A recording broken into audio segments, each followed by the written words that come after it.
모든 영광을 살아계신 하나님께 올려드립니다. 감사합니다.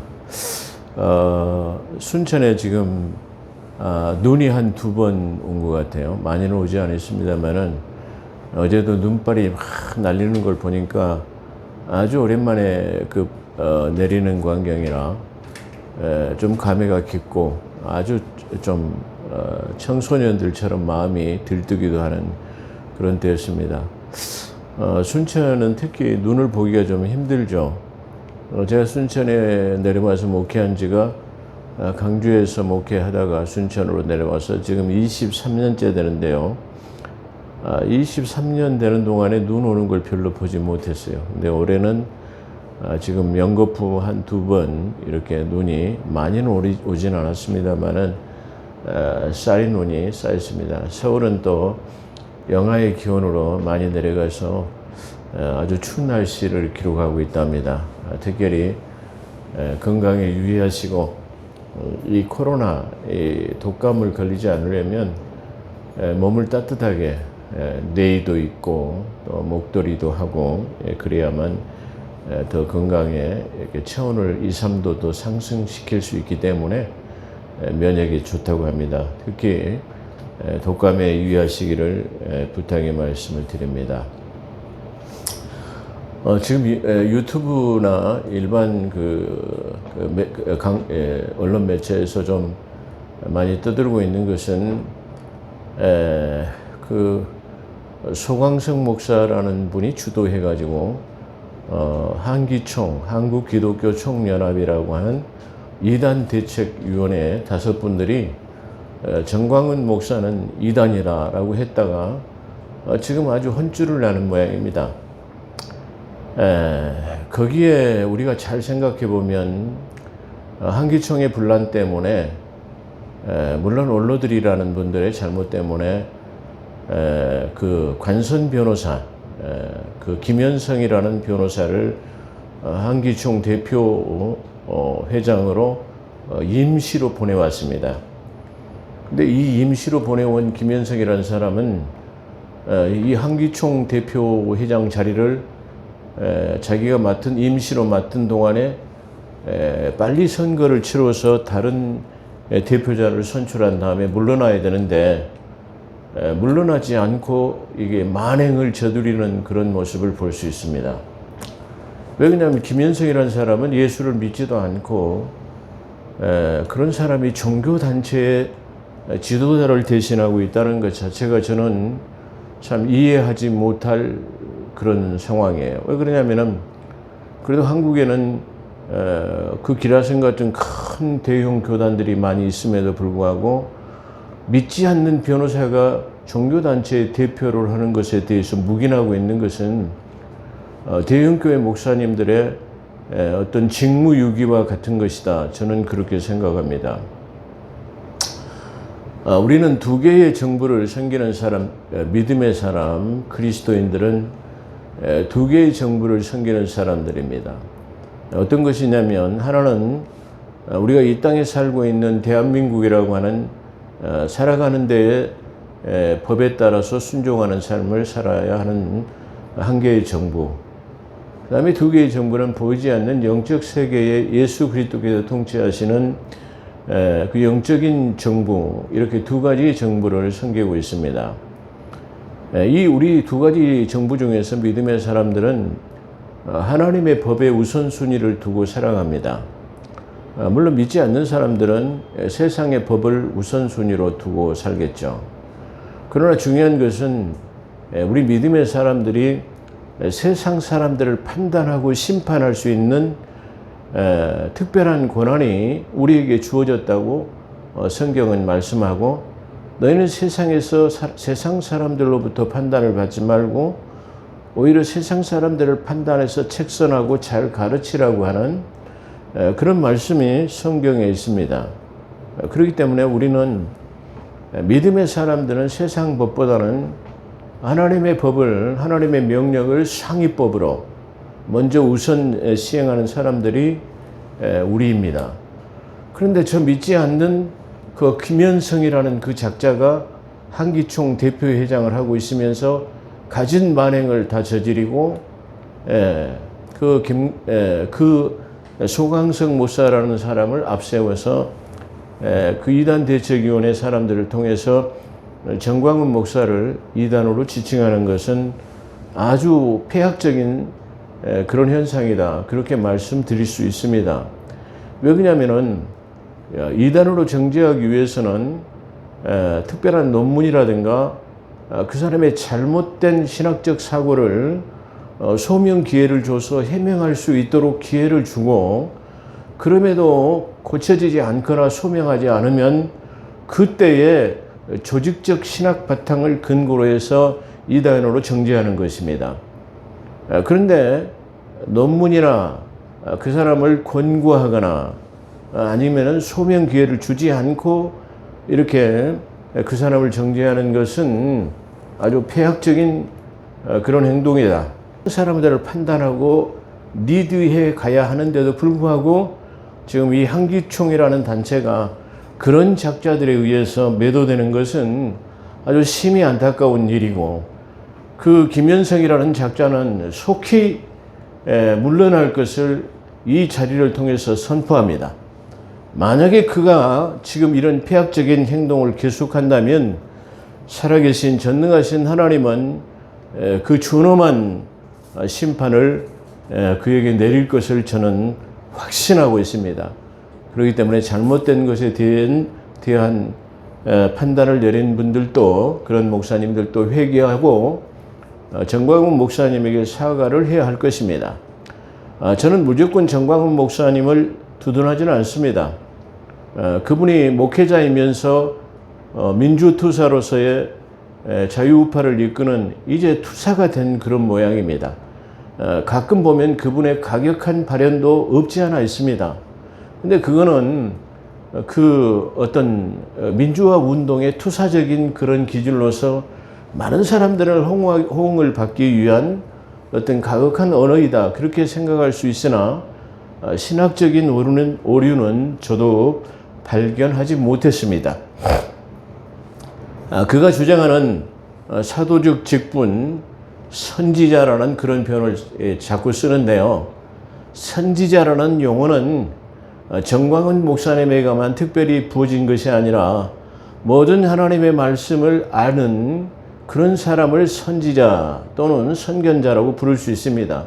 그렇기 때문에 그것은 그 단어를 갖다가 오용하는 것이나 남용하는 것은 절대 아니다, 그렇게 말할 수 있습니다. 다시 말하면 이 선지자라는 말은 하나님의 뜻을 남보다 먼저 깨닫고 먼저 본 사람들이 보지 못한 사람들에게, 깨닫지 못하는 사람들에게 증거하는 것이 곧바로 선지자, 선견자적 사명이기 때문에 그렇습니다. 그런 것들을 생각할 때 저도 좀 안타까운 면은 가격한 발언이 있어도 신학적인 오류는 없었다라는 것을 이 자리를 통해서 말씀을 드립니다. 자, 계속적으로 제가 시편을 통해서 강의를 했는데 계속 시편만을 가지고 강의하다 보면 또 진부한 감이 있어서 오늘은 히브리서를 통해서 은혜 받는 시간을 갖기로 하겠습니다. 오늘 이 히브리서 8장을 주제로 해서 은혜 받는 시간인데요. 히브리서는 13장으로 되어 있기 때문에 얼마 남지 않았습니다. 그래서 오늘 이 계기를 통해서 앞으로 이 히브리서 책을 13장까지 안전 강해를 끝낼 그런 계획을 갖고 있습니다. 물론 하나님 앞에 기도해서 하나님께서 응답을 주시는 대로 이렇게 강의를 하고 있습니다만은 일단의 계획은 그렇게 갖고 있습니다. 하나님께서 인도하시는 대로 그것을 진행할 방법으로 생각하고 있습니다. 자, 오늘은 히브리서 8장 1절에서부터의 13절의 내용을 통해서 새 언약의 중보자 그리스도. 새 언약이라는 말은 뉴 테스타멘트, 새로운 계약서, 다시 말해 새로운 언약, 하나님의 약속을 말씀하시는 건데요. 이 새 언약이라는 것은 새 중보자라는 말도 포함되어 있습니다. 새 언약을 말할 때는 새 중보자, 옛 언약은 옛 중보자, 그것을 말해요. 자, 옛 중보자의 모세는 어떤 것을 가지고 있느냐 그러면 하나님께서 이스라엘 백성들이 하나님을 보고자 하고 하나님을 뵙기를 원했어요. 그래서 하나님께서는 모세가 하나님 앞에 내 백성들이 하나님 지존하신 분을 뵙기를 원합니다. 그랬더니 그래, 그렇다면 너희들이 몸을 성결케 하고 전부 신의 산에 모이도록 해라. 그렇게 겸비하고 깨끗하게 준비한 다음에 정결하게 한 다음에 모여라. 그래서 하나님께서는 그 약속하신 3일 후에 신의 산에 강림하셨습니다. 이 신의 산에 강림하셨을 때 하나님께서는 흑운이라고 하는 까만 구름이 완전히 신의 산을 덮고 그 하나님의 음성은 우레와 같은 천둥 번개가 우르릉쾅쾅했어요. 그러니까 이스라엘 백성들이 오금이 절어가지고 전부 다 무릎을 꿇고 우리는 도저히 무서워서 하나님을 만날 수 없다. 그리고 하나님을 만날 수 없는 것은 이 죄의 문제를 해결하지 못하면 하나님의 강림 임재를 통해서 그들과 충돌할까 함이라. 충돌한다. 그 말은 다시 말하면 죄의 문제를 해결하지 못하면 하나님의 면전 안에서 죽을 수 있다라는 것을 말씀하고 있는 것입니다.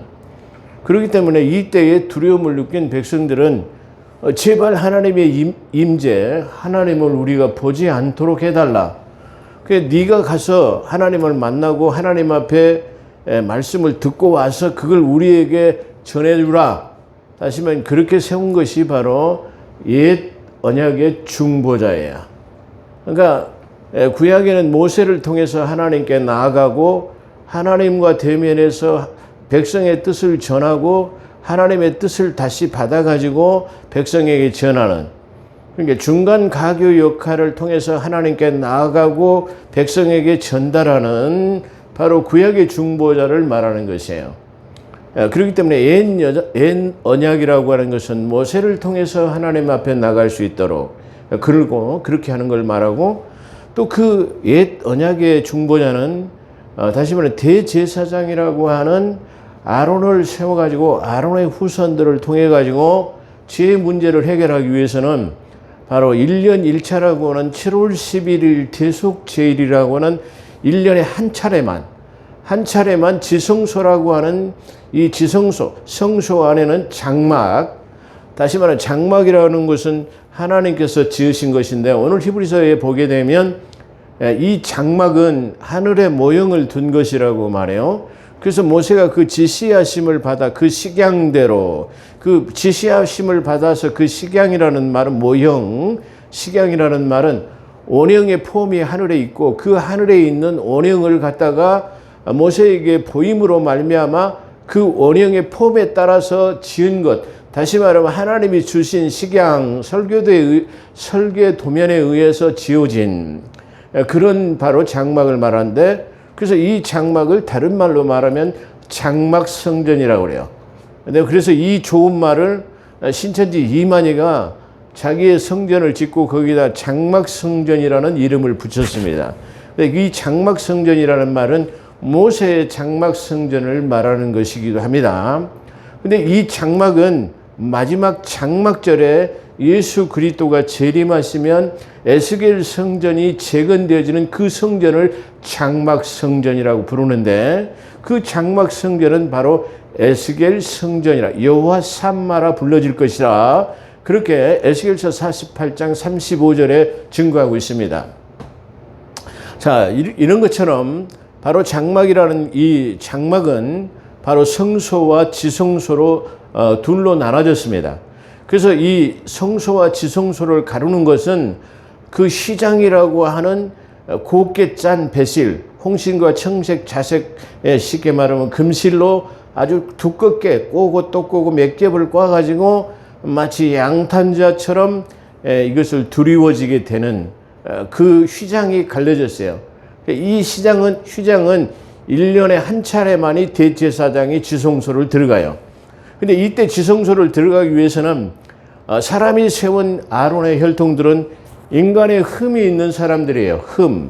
자기 자신이 온전하지 못해요. 다시 말하면 제사장이 많은 것은 이 제사장의 수면이 인간이기 때문에 그가 조금 제사장의 직무를 하다가 죽어버리면 또 다른 대제사장이 해야 되고, 그 사람이 죽으면 또 다른 제사장이 해야 되고, 그들은 깨끗하지 못한 아담의 유전인자를 통해서 태어난 죄의 사람들이기 때문에 이렇게 수가 많고 흠이 있어요. 그래서 하나님께 나아가려고 하면 아까 소디에 말한 것처럼 죄의 문제를 해결하지 않고는 하나님과 충돌해서 죽을 수밖에 없어요. 그렇기 때문에 이 모형적인 것이지만 이 지성소 안에 들어가기 위해서는 자기의 죄의 문제를 해결해야 돼요. 그래서 첫 번째는 자기의 죄의 문제를 해결하기 위해서 자기가 번제단을 드려서 짐승의 피를 잡고, 다시 말하면 우슬초와 정결한 물로 자기를 깨끗하게 정결하게 한 다음에 온몸을 쉽게 말하면 우슬초와 정결력 그런 것으로 깨끗하게 씻은 다음에 다시 말하면 에봇이라고 하는 이 에봇을 입고 다시 말하면 짐승의 피를 가지고 자기를 정결하게 한 다음에 그 다음에 이 지성소를 들어가려고 하면 짐승의 번제의 피를 가지고 들어가요. 그래서 피뿌림이 없이는 제사함이 없다라고 성경에서는 증거하고 있는데요. 그래서 이 쉽게 말하면 아론의 이 대제사장들은 피를 가지고 들어가야 되는데 염소의 피나 다시 말하면 항소의 피를 가지고 지성소에 들어가는 거예요. 그래서 그 지성소 안에 피뿌림을 받다가 뿌리는 거예요. 그래서 자기 자신을 깨끗하게 한 다음에 백성들의 죄를 1년 동안만 유예하는 거예요. 그러니까 1년이 지나면 또 내년에 또 해야 되는 거예요. 그래서 매년 그것을 드려야 하는 그것을 말하는데, 바로 이렇게 아론의 반차에 따른 대제사장들은 자기 자신의 흠결이 있어요. 다시 말하면 들어갈 수 없어요. 들어가려면 반드시 자기의 문제를 해결하고 자기 자신을 성결하게 하고 그 다음에 또 짐승의 피를 잡아가지고 지성소 안에 들어갈 수 있다. 그래요. 그걸 갖다가 죄의 문제를 해결하는 것이다. 이렇게 지금 성경에서 증거하고 있다. 그런 말씀이에요. 그래서 오늘 이 히브리서를 통해서 히브리서는 어떻게 보면 이 성경 66권의 책들 중에서 가장 핵심 중에 핵심이라는 책이라고 말할 수 있어요. 왜 그러냐 그러면 우리가 예수 그리스도를 믿는 것은 영원한 생명에 이르기 위한 것이에요. 근데 이 영원한 생명에 이르기 위해서는 뭐가 필요하냐면 죄의 문제가 해결이 돼야 돼요. 근데 죄의 문제는 완전하게 할 수 없는 바로 아론의 반차에 따른 죄는 1년 1차씩 계속해야 되는 그런 것을 말하는데, 바로 예수 그리스도께서는 이 죄의 문제를 우리가 완전하게 해결하기 위해서는 짐승의 피가 아닌 인간의 깨끗한 피가 필요한 거예요. 근데 인간의 깨끗한 피는 어느 누구도 이 사람의 피는 깨끗해질 수 없어요. 왜 그러냐면은 전부 다 최초의 사람 아담이라고 하는 바로 그 사람의 유전인자를 타고 우리는 죄의 속성이 우리 속에 들어있기 때문에 모든 아담의 후손들의 유전인자는 피가 깨끗하지 못해요. 그렇다면 인류의 모든 죄를 깨끗하기 위해서 거룩한 피가, 깨끗한 피, 다시 말하면 아담의 유전인자를 타고나지 않은 한 사람의 그 피가 있어야 되는데, 그 피가 바로 독생하신 예수 그리스도, 그분의 피다 이 말이야. 그가 독생하신 하나님의 아들이면서도 피를 갖고 오기 위해서는 어떻게 해요? 아담의 유전인자가 아닌 성령의 씨로 다시 인간의 몸을 빌은 것이 바로 동정녀라고 하는 바로 동정녀 탄생을 말하는 것이야. 그로 인해서 깨끗한 피를 가져왔는데, 그 피를 가진 분은 인류의 역사상 온 우주를 통틀어서 누구냐면은 예수 그리스도라는 그분뿐이다. 그분의 피밖에 해결할 수 없다. 그걸 말해요. 그래서 바로 이 옛 언약의 중보자인 모세는 폐해지고, 다시 말하면 흠결이 있고 계속 드려야 하는 번거름 속에서 바로 예수 그리스도를 통해서 단번에 드려진 것이다라는 것을 증거하는 것이 바로 이 히브리서예요. 그래서 이 히브리서는 죄의 문제를 해결하는 것, 그 죄의 문제를 해결하기 위해서는 반드시 대제사장이 필요하고, 이 대제사장은 짐승의 피가 아닌 사람의 깨끗한 피를 가지고 있어야 되는데, 그게 누구냐면은 예수가 자기의 피를 가지고 단번에 영원한 지성소라고 하는 그곳에 우리가 들어가셨는데, 그 지성소야말로 새롭게 산 길 휘장이 열어졌어요. 그러니까 예수 그리스도가 십자가에 못 달려 죽으실 때 성전 안에 있던 그 휘장이 인위적이 아닌 바로 경이로운 일들을 통해서 하나님의 놀라운 섭리를 통해서 그 휘장이 갈라져 버렸어요. 하늘로부터 그 휘장이 짝찢어져 버렸어요. 그러니까 그 전에는 이 성소라고 하는 곳에 딱 들어가도 제사장들이 들어가도 지성소가 가려져 있기 때문에 죄의 문제를 해결하지 못했기 때문에 충돌, 다시 말해 죽지는 않았어요. 근데 예수 그리스도께서 십자가에 못 달려 죽으시면서 마태복음 27장에 보면 51절인가요? 바로 성소의 휘장이 둘로 갈라져 버렸어요. 그러니까 어제까지만 해도 그 휘장이 가려져 있었는데 오늘 아침에 제사장들이 성소에 봉사를 하기 위해서 들어갔는데 어찌된 일인지 휘장이 갈라져 버렸어요. 그러니까 이제 뭐가 보이는 거죠? 저 지성소 안에 있는 법궤가 눈에 싹 보여버린다라는 말이에요. 그러면 죽어야 되는데 죽지 않아요. 왜 죽지 않았죠? 바로 예수 그리스도께서 십자가에 못 달려 죽으시고 피 보냄을 통해서 죄의 문제가 모든 인류에게 이게 제거되어져서 그 문이 열어졌기 때문에 그렇습니다. 그렇기 때문에 예수 그리스도를 믿는 사람은 바로 누구나 지성소라고 하는, 다시 말하면 장막이라고 하는 저 지성소 안에 영원한 생명을 가지고 들어가신 그분의 뒤를 따라서 우리는 영생에 이를 수 있다는 것이 이 지금 히브리서가 가지고 있는 주된 아주 중요한 내용이에요. 그래서 제가 참 안타깝게 놀라운 것은 보편적으로 다른 설교를 하게 되면 조회수가 좀 많습니다. 구독자도 조회수가 많고 좋아요도 좀 많이 올라옵니다. 근데 유독 이 히브리서의 멜기세덱을 말하면 이 한국 교회 성도들이 멜기세덱의 알레르기가 있어요.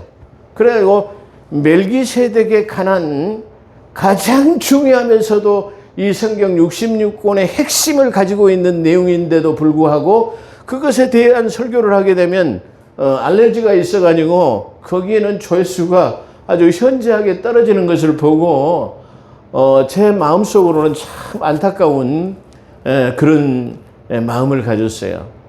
여러분들이 잘 아시겠지만 어떤 유튜브나 어떤 동영상을 봐도 이 히브리서 구원에 관한 핵심 대제사장에 관한 예수 그리스도께서 멜기세덱으로서의 대제사장이다. 그 대제사장은 인간의 짐승의 피가 아닌 바로 성결한 깨끗한 피를 가지고 영원한 지성소라고 하는 곳에 들어가신 죄의 문제를 해결하신 분이 바로 그분이다. 그래서 이 히브리서의 지금 8장에 보면 바로 예수 그리스도가 여기서 예수라는 분이 나오는데요. 오직이라는 말이 들어있었죠. 오직이라는 말은 예수 그리스도의 온리즘, 바로 죄의 문제를 해결할 수 있는 분은 그분이야. 그분 외에는 길이 없다라는 말을 오직 예수라는 뜻이에요. 우리가 자주 쓰는 언어 중에서 오직 예수라는 말은 이와 같이 예수 그리스도의 온리즘, 다시 말하면 그분 외에는 길이 없다라는 뜻을 말하기 위해서는 오직 예수라는 말을 하는 것이에요. 그런 것처럼 바로 이 히브리서는 그런 내용 중에서 아주 중요한 책이에요. 그래서 오늘 사도 바울은 이 히브리서 8장 1절에서 지금 우리가 하는 말은 요점은 이러한 대제사장이 우리에게 있다라는 것이다. 다시 말해 이 말은 지금 우리가 하는 말의 요점은, 지금 이걸 갖다가 이 앞전에 개혁성경이나 킹제임스에 보게 되면은 이 말씀이 중요한 것은 그렇게 해놨어요. 근데 그 중요하다는 말을 요점으로 바꿔놨어요. 저는 참 마음이 아파요. 요점이라는 것과 중요한 것이라는 것이 어떤 말이 더 쉬운가? 중요하다고 해놓은 것이 더 쉬운 말이에요. 그런데 이 말을 읽는 독자로 하여금 쉽게 이해할 수 있도록 만들어서 번역을 해가지고 이 개역 사판이라는 것을 내놓았어요. 근데 바로 중요하다는 말을 갖다가 요점으로 한문으로 오히려 더 어렵게 바꿔놨어요. 이건 어떻게 보면 하나님의 말씀을 혼잡케 하는, 하나님의 말씀을 변개시키게 하는 그런 작자들의 그런 작태라고 저는 그렇게 볼 수 있어요. 오늘 이 자리를 통해서 제가 제안의 말씀을 드린다고 한다면 이 번역 5판을 만들 때는 5판을 만들지 마시고 개역 완결판을 내놓으시고 더 많은 심사숙고를 통해서 많은 어떤 신학자, 어떤 많은 교단의 어떤 청문회를 통한다든가, 하여튼 뭐 그분들을 통해 가지고 이 성경이 그렇게 잘 번역 편찬이 되어졌으면 좋겠습니다. 그런 것처럼 지금 사도 바울은 지금 우리가 말하는 중요한 것은, 그래 요점은 중요한 것은 이러한 대제사장. 그러니까 다시 말하면 이 히브리서 8장은 히브리서 1장, 2장, 3장을 제외한 4장부터 5장, 6장, 7장까지는 뭘 말하고 있느냐 그러면 바로 멜기세덱이라는 그분이 있는데 그 멜기세덱이 누구냐 말이야. 그 멜기세덱은 바로 예수 그리스도라고 직접적으로 지난번에 성경에서 증거했다고 말씀을 드렸죠. 그런 것에 대한 4장, 5장, 6장, 7장에 대한 그 핵심을 갖다가 이 8장에다 기술했다라는 말이에요. 그러니까 지금 우리가 하는 말의 중요한 것은, 요점은 이러한 대제사장이 우리에게, 이 대제사장이 누구냐 그러면 바로 멜기세덱이었다, 그걸 말해요. 그래서 그 멜기세덱은 다시 말하면 참 장막을 부리는 자라는 말은 바로 저 하늘의 원형이 있는 그 장막의 주인으로서 바로 참 장막을 부리는 자인데, 큰 광의적인 면에서는 장막은 바로 우주 모든 것을 부리는 자, 그런 뜻이에요. 그러니까 이 말은 다시 말하면 시편 19편에 보면 장막을 부리는 자라고 말씀하시면서 그는 바로 일정하게 해가 지는 곳에부터 떠가지고 해가 지는 데까지 그의 온기에서 그의 피할 자가 없다. 그러니까 다시 말하면 온 세계를 갖다 운영해 가시는 분은 누구냐 그러면 그 하나님의 섭리에 의해서 운행하시는 분인데, 그분은 바로 하나님의 임재가 나타나는 이 작은 장막뿐만 아니라, 장막 성전뿐만 아니라 바로 다시 말해 온 우주를 다스리시는 광의적인 큰 측면에서 장막 부리는 자라, 그것을 말씀하고 있어요. 우리 이것들을 우리는 보기를 원합니다. 우리는 이것들을 깨닫는 나와 여러분이 되기를 주의 이름으로 축원합니다. 오늘 분량이 좀 많은데요. 벌써 시간이 서론이 좀 길었나 봅니다. 시간이 50분이 됐는데요. 10분 안에 압축해서 오늘 이것을 말씀을 마치도록 그렇게 하겠습니다. 자, 히브리서는 성경 66의 핵심 중에 해당하는 장성한 분량의 사람들이 먹을 수 있는 가장 단단한 신문에 해당하는 부분이라 그렇게 생각할 수 있어요. 그래서 사도 바울이 이 히브리서를 쓸 때는 이 히브리서는 믿음의 장성한 분량의 사람들이 아주 질긴 단단한 식물에 해당하는 부분이다. 그러니까 아무나 먹어서 이것을 소화할 수 있는 그런 말씀이 아니라, 다시 말하면 뭐 우유나 다시 말하면 뭐 사과나 뭐 이런 것들을 소화시키는 것이 아니라 단단한 질긴 고기나 오래 씹어가지고 봐서 소화할 수 있는 능력이 있는 사람이라야만 가능하다, 그렇게 말하고 있어요. 왜냐하면 그 이유는 이 히브리서가 멜기세덱이라고 하는 대제사장이 있는데, 그 멜기세덱은 누구인가? 근데 바로 그분은 살렘의 왕이요 의의 왕인 예수 그리스도시라라고 증거하고 있기 때문입니다. 히브리서 7장을 지난번에 강의할 때 말씀드렸지만, 이 히브리서 7장 27절을 보면 저희는 맹세 없이 제사장이 되었으니, 여기서 저희는 아론의 반차를 따른 제사장을 말해요. 저희는 맹세가 없다. 여기서 맹세가 없다라는 말은 성경에 명시된, 성경에 예언되지 않은 모세를 통해 가지고 지명된 제사장이다, 그런 말이에요. 그러나 예수 그리스도께서는 바로 하나님께서 예언서에다가 기록해 놓았을 뿐만 아니라 명시된 그분이시다, 그걸 증거하고 있어요. 그래서 저들은 맹세 없이 되었다는 말은 율법에 따른 아론의 반차, 다른 제사장으로서의 예언된 말씀이 없이 모세에 의해서 지정된 제사장을 말하는 것입니다. 오직 예수, 아까 서술에 말씀드렸지만 오직 예수는 바로 예수 그리스도 온리즘, 길이 그분밖에 없어. 죄의 문제를 해결하는 것, 구원의 문제를 해결하는 것, 영원한 생명을 해결할 수 있는 분, 그분은 예수 그리스도 뿐이야 라는 거예요. 그래서 자기에게 말씀하신 자로 오직 예수는 자기에게 말씀하신 자로 말미암아 맹세로 된 것이라 예언되었다 이 말이죠. 즉 예언의 성취자이자 예언에 명시된 그 하나님의 뜻에 따라 된 분인데 그분은 바로 시편 110편 4절을 인용해서 말씀하고 있어요. 110편 4절을 통해서 이 앞전에도 말씀을 드렸죠. 또한 에레미야 31장 31절을 통해서 이게 말씀하고 있는데요. 에레미야 31장 31절은 여호와의 말씀이라 보라 날이 이르르니 내가 이스라엘의 집과 유다 집에 새 언약을 세우리니 이 언약은 내가 그들의 조상들의 손을 잡고 애굽 땅에서 인도하여 내던 날에 맺은 것과 같지 아니할 것은 내가 그들이 남편이 되어서 옛것을 패한 이유를 말하죠. 손을 잡고 이끌어내고 모세를 중보자로 세웠다 그런 말이죠. 근데 그것을 어겼어요. 그걸 말이죠. 내가 내던 날에 인도하여 내던 날에 맺은 것과 같지 아니할 것은 내가 그들의 남편이 되었어도 그들이 내 언약을 깨뜨렸음이라. 예레미야 31장 31절의 내용이죠. 출애굽 이후 하나님께서 모세를 통해 율법을 주시고 모세를 통해 백성의 중보자로 하나님께 나아가고 서두에 자세히 설명을 드렸습니다. 하나님께 나아가고 하나님과 대면하고 그분의 뜻을 전하는 옛 언약의 중보자로서의 옛 언약의 중보자를 말씀하시는 것입니다. 7장 21절의 하반절을 보면 중략, 생략하고 간단하게 말하면 주께서 내가 영원히 제사장이라 하셨도다.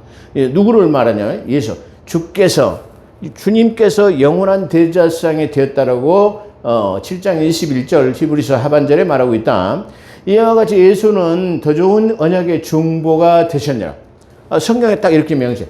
이와 같이 예수는 더 좋은 언약의 중보, 더 좋은 언약, 옛 언약의 중보자는 바로 쉽게 말하면 불완전한, 다시 말하면 면을 가지고 있어요. 근데 여기서 새 언약의 중보자는 완전한 죄의 문제는 깨끗해야 되기 때문에 이 후반절에 말씀을 드리겠습니다. 그래서 여기서 언약의 보증이라는 새 언약의 중보자를 말하는, 언약의 보증은 새 언약의 중보자를 말하는 것으로 구약은 모세를 통해서 율법으로 하나님께 나아가는 중보를 말하는 것으로 모세를 통한 율법으로 제정된 제사장은 결점을 가지고 있는 것이라. 그 결점을 가지고 있는 제사장이라 그렇게 말하죠. 첫 번째로는 수요가 많다 그래요. 이 히브리서 8장 1절에 지금 증거하고 이 히브리서 8장에 나오는 내용들을 제가 여러분들이 알기 쉽게 압축하는 거예요.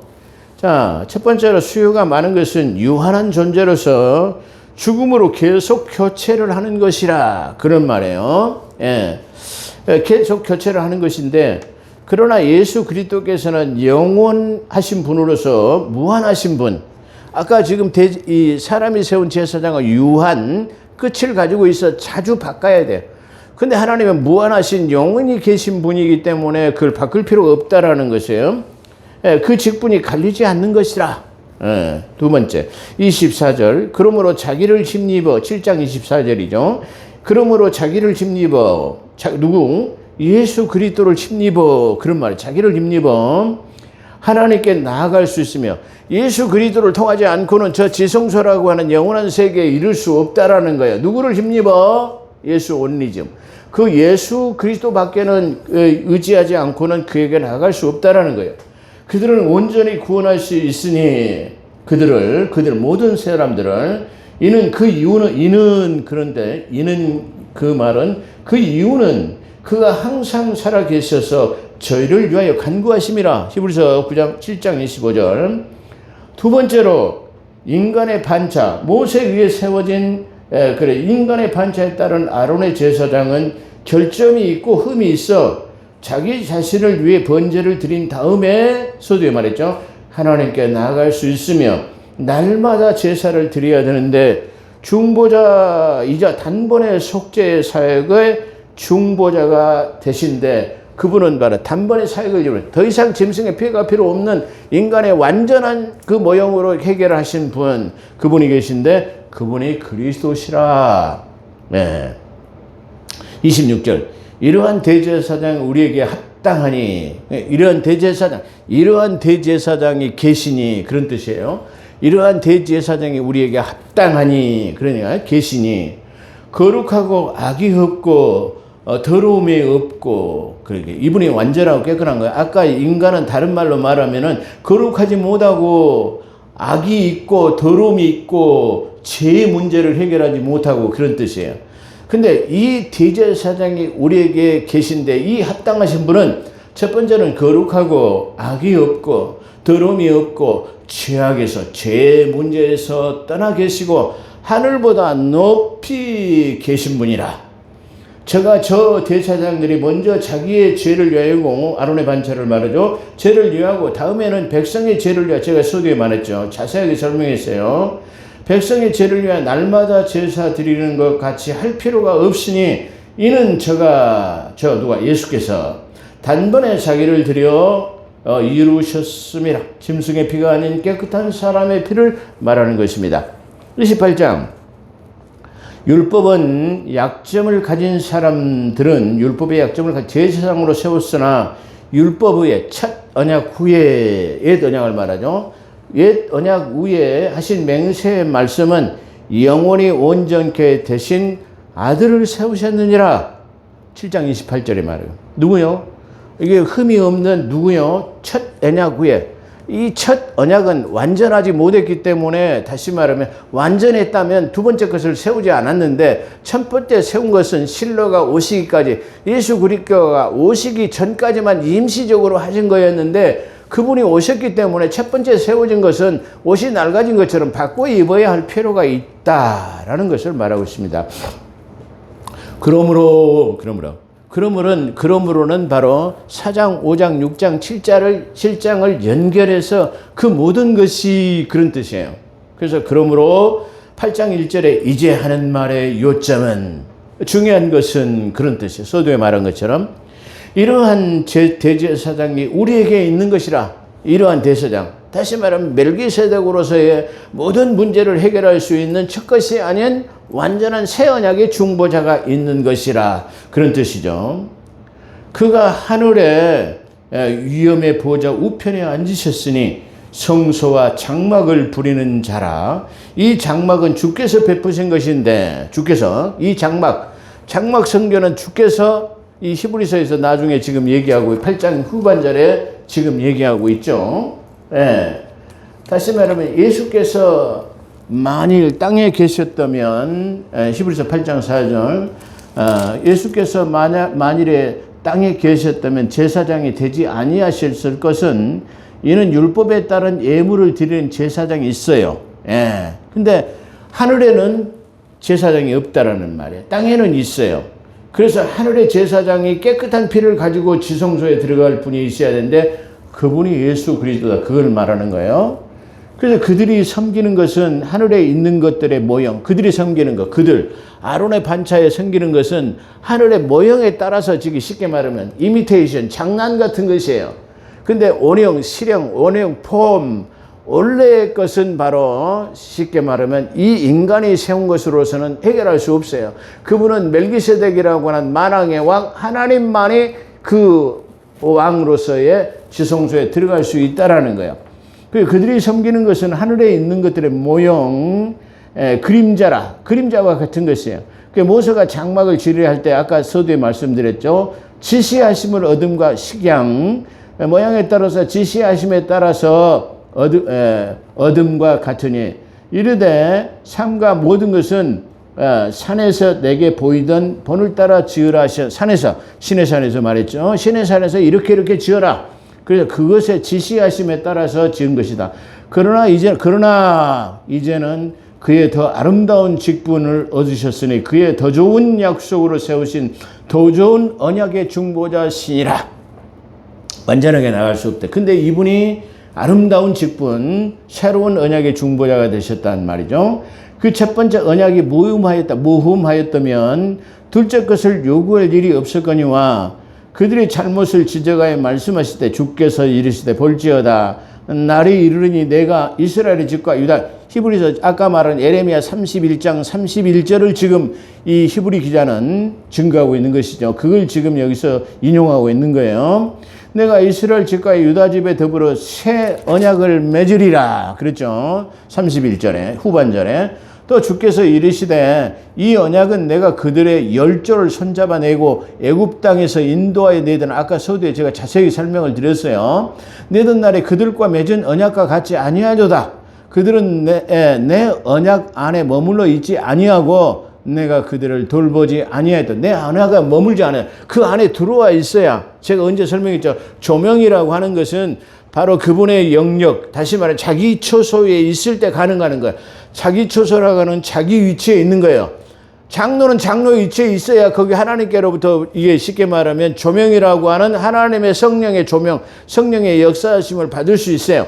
교회 권사면 권사, 집사면 집사, 모든 사람이 자기 처소라고 하는 자기 위치에 있을 때 그게 가능한 거야. 그러니까 다시 말하면 이 군인들도 유수지역이라고 하는 자기 지역 안에 있었을 때는 괜찮아요. 근데 유수지역이라고 하는 이 자기 지역을 떠나면 다시 말하면 유수지역 이탈로 군탈죠. 그 헌병들한테 체포돼가지고 교도소 가는 거예요. 그런 것처럼 모든 이 천사도 자기 유수지역, 자기가 지켜야 하는 영역이 있는데 그 영역을 떠나게 되면 조명을 받지 못하는 것을 말해요. 그런 걸 쓸 때 그런 표현을 쓰는데요. 바로 자기 위치에 있었을 때 그런 말이에요. 그러니까 이것을 지키지 않고 내 안에, 내 언약 안에 있었으면은 조명을 받고 그의 지배하에 능력을 전이받았을 건데 그러지 못했기 때문에 세운 언약이 파기되어 버렸다. 그래서 약속이 없어져 버렸다. 파기되어 버렸어요. 지금 누가 파기됐어요? 우리가 파기한. 제가 언제 설교 말씀을 드렸지만 하나님은 절대로 우리의 맺은 언약을 파기하지 않으셔요. 누가 파기하죠? 우리가 파기해. 등을 돌리는 거예요. 그랬을 때 말하는 거예요.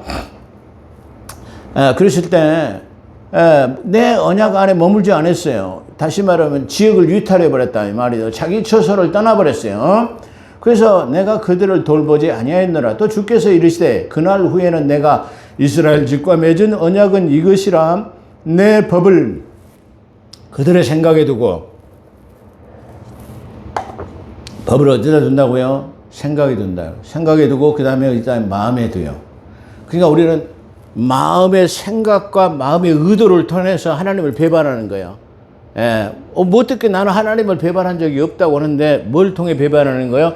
우리의 생각을 통해서 마음을 통해서 하나님을 배반하는 거예요. 우리가 하나님 앞에 약속을 해놓고도 마음으로 약속을 해놓고도 그걸 지키지 않으면 그 하나님을 배반한 거다. 그런 제가 이 앞전에 설교 때 말씀드렸죠. 맺은 언약은 이것이라 내 법을 그들의 생각에 두고 그들의 마음에 이것을 기록하리라. 마음에. 그랬는데 나는 그들의 하나님이 되고 그들은 내 백성이 되리라 했어요. 근데 그걸 지키지 않았어요. 그래서 또 각각 자기 나라 사람과 각각 자기 형제를 가리켜 이것을 주라 알라 하지 아니한 것은 그들이 작은 자부터 큰 자까지 나를 알미라. 아까 우리가 예배 부름에서도 시편 45편인가요? 50편인가요? 49편에 보면 해 뜨는 데서부터 해 지는 데까지 그런 말이죠. 그의 온기에 피할 자가 없다. 다시 말하면 그 말은 지난번에 말씀드린 것처럼 모든 사물을 통해서 하나님의 신격이 들어있는 것을 보고 너희들이 하나님이 살아계신 것을 핑계치 못하리라. 그러니까 큰 자나보다 작은 자가 나를 부인하지 못할 것은 내가 이 쉽게 말하면 참 장막을 부리는 자로서 그의 태양은 온전하게 떠서 저 해지는 데까지 그의 온기에서 피할 수 없는 것처럼 내가 우주의 주인이다라는 것을 누구나 안다 이 말이에요. 그런 뜻이에요. 큰 자나 나를 알미라. 내가 그들의 불의를 궁일이 여기고 그들의 죄를 다시 기억하지 아니하려 하셨. 아까 죄의 문제 휘장이 열어져 버렸어요. 누구나 예수 그리스도를 침입하면 나로 맘지 않고는 아까 들어갈 수 없다 그랬죠. 그래서 휘장이 갈라져서 그 영원한 처소에 들어가려면 바로 그분을 의지해서 들어가나. 이것이 바로 새 언약이라 말씀하셨음에 첫 것은 낡아지게 하신 것이고 낡아지고 새하는 것은 없어져 가는 것이라 라고 말해요. 그러니까 이 히브리서 8장은 어떤 측면에서 보면 아주 간단한 내용이라고 할 수 있어요. 근데 그렇지가 않아요. 아까 말한 것처럼 핵심 중에서 핵심 중인 이 내용을 갖다가 4장, 5장, 6장, 7장을 갖다가 여기다 완결판으로 말씀해 놓은 것이다.